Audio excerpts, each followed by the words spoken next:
আলহামদুলিল্লাহ। আসসালামু আলাইকুম রহমতুল্লাহি ওয়া বারাকাতুহু।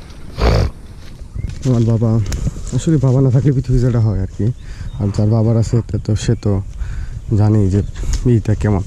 বাবা ফজর নামাজ পড়ার পর আসছে সে খেতে, আর বাড়িতে যাওয়া হয়নি।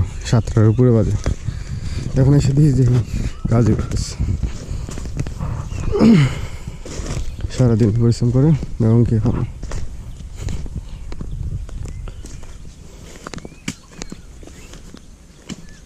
এই যে খাবার